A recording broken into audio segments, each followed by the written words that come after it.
Well, this is gonna be a tough movie to review.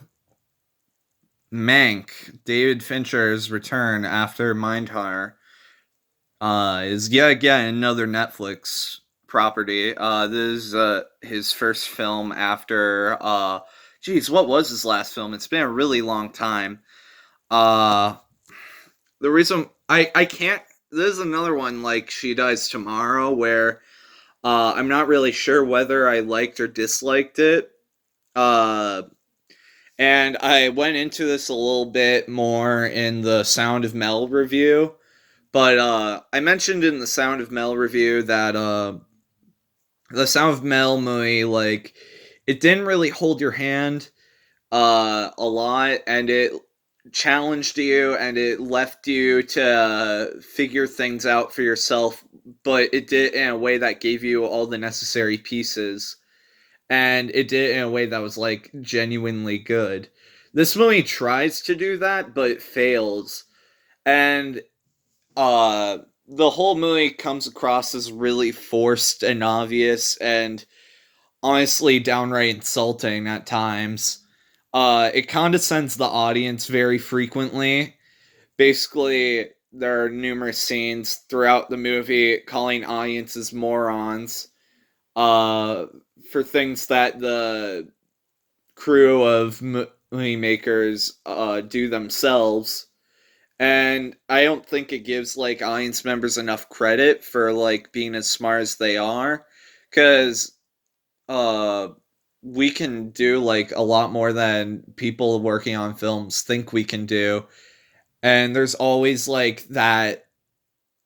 I don't know. There's always that stigma in movie making business where you have to hold the hand of the people that are watching your film. So like you have to make everything super obvious. You have to like tell them directly everything that's happening, and it's infuriating because you need to make things more artistic than that.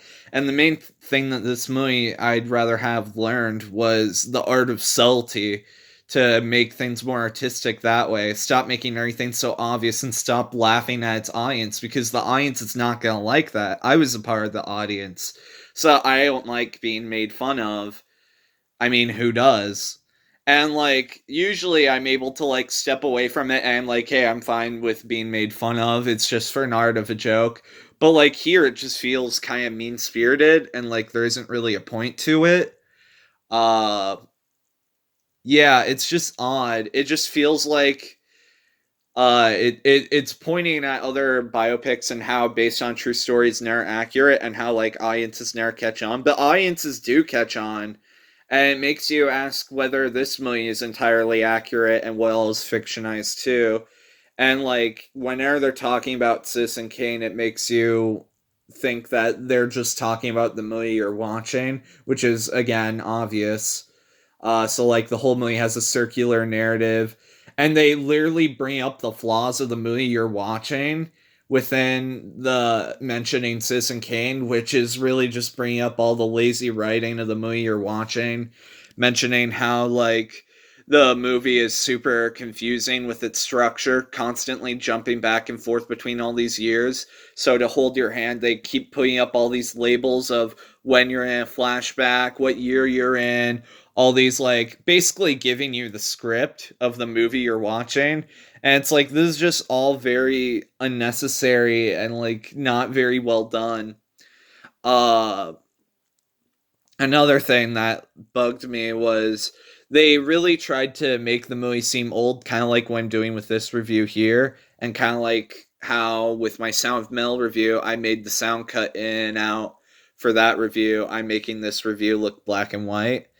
I'm not doing anything to distort the sound to make it seem more old timey, but I'm at least getting the visual to look better black and white than they did. They made it look too light, so it didn't quite look like the right shade of black and white. This at least seems more Fincher esque. The way that the dark shadows complement like the noir setting. I like this coloring way better than the movie did. Uh, and it was really distracting when they did like the little black and white dots on the top right corner. Where is it? Right here, you know? They do this because it's trying to replicate old movies when they'd be telling the film reel guy in the movie theater to switch reels whenever that black dot would appear in the corner. And it's not supposed to distract the audience, it's supposed to be, again, subtle. But again, they didn't realize how to do this properly because it's extremely obvious whenever it pops up and it draws your attention away from whatever important conversations are happening on screen. And they pop up really irregularly. Sometimes they have like four of those dots in a scene, and sometimes it goes like an hour without you having seen a dot. And it's bizarre because you wouldn't switch reels like three times in a scene and then not switch reels again for another hour. It just doesn't work like that. There's a lot of like really weird inconsistencies in this movie. It's definitely not one of Fincher's best movies, and it just feels like one of his television efforts where he's kind of just phoning it in and being lazy. And one of the movie's biggest crimes is it seems to take away from Citizen Kane instead of adding to its impressive legacy. I even watched Citizen Kane preparing for this movie, and Citizen Kane is just such a much better movie than this one. It's like really depressing how much better that movie is than this one. I also finished Mindhunter recently for context for David Fincher, and that was again much better than this movie. Yeah. Some of the really big budget Netflix movies like The Irishman and Roma have just been extreme disappointments for me. At least some of them hit the mark, like I'm thinking of things especially, and Marriage Story. Um but yeah, I just wish that like it would have been a bit more better done. There's still like really good production values. There's still like decent performances, and like there's still like, things where I can't fault it for that are gonna make me want to give it a higher score. And like it's still very watchable and compelling, but like it also barely has anything to do with Citizen Kane, despite it being the movie about making Citizen Kane, which is bizarre because you would think the movie about making Citizen Kane would be about making Citizen Kane, but they barely even bring up the movie. And when they do bring it up, it's like very subtle references, like you'd be forgiven for not knowing the movie was about the creation of Citizen Kane because they don't even reference the title. I don't think. They reference Orson Welles, they reference Rosebud, and that's about it. I think they mention each only a couple times, and that's about it. Other than the writer's name, who most people I don't think even knew worked on Citizen Kane. So it's just kind of like an odd movie that I think I should have seen more coming. That wasn't gonna be as great as Fincher's other works. Cause like the trailers were like hiding a lot, and that's usually not a good sign when you only get like a 1 minute teaser before a movie comes out, because that usually means it's kind of rough. Yeah, there were still some really good stylistic visuals, like when it got trippy and Lynchian in that one scene where he was really drunk and like the clocks were all flying by and it was like you were really wasted. That was a cool scene. And there were like other parts that I really liked too. There were a couple of interesting things they did. Like I really liked but the trailer was really cool how they did it. That was probably the best part of the movie, but that's not even in the movie. Uh the I like how they withheld what the anecdote was until the end of the movie about like the monkey or whatever. That was a really smart way to build tension. Amanda Seyfried and Charles Dance, I was expecting them both to be in the movie far more than they were, but they were pretty good. And then of course Gary Oldman in the lead role was pretty good at he was like the most accurate thing at mimicking the old 1940s style out of everything in the movie, because everyone else failed at the 1940s thing, including the coloring, the sound, everything failed except for him. He held it up pretty strong. He kind of carried the movie, to be honest. uh yeah. Yeah, it's kind of ironic that a movie about a writer is poorly written. But yeah, other than that, there wasn't much else to comment on. I mean, I think I liked it, but I'm not sure. There's just so much to complain about that it's hard to say for sure. I'm kind of between giving it. I would give it somewhere in the sevens, like between a 7 and a 7.75, somewhere in there. So like I'm thinking either a 7.25 or a 7.5, somewhere in there. I think I'll just give it a 7.25 out of 10 for now. I feel like that's comfortable for me. I think I'm fine with that.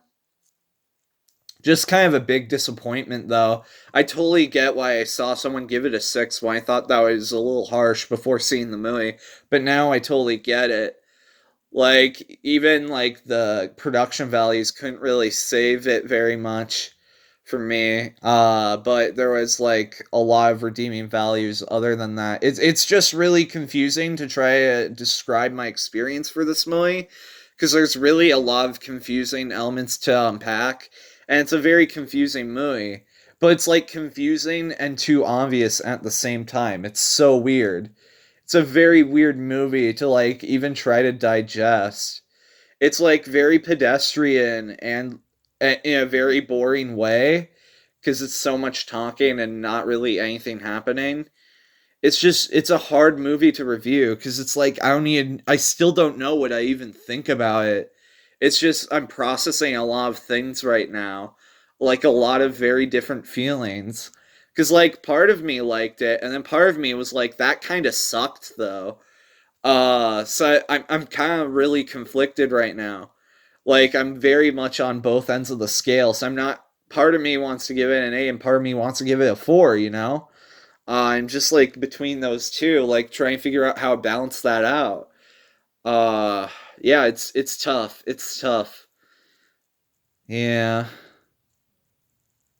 So yeah, that's my review of Mank from David Fincher. I hope you at least enjoyed the movie. There was one other scene I wanted to address that I thought was good. I'm trying to remember what it is now. Oh yeah. Uh so this is spoiler territory if you hadn't seen Mank. The scene where the guy kind of kills himself. I say kind of because the movie's ending kind of left it vague.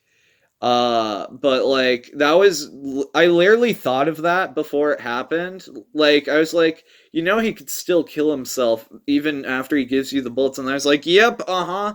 I thought that was at least well done how they did that in a very 1940s esque way.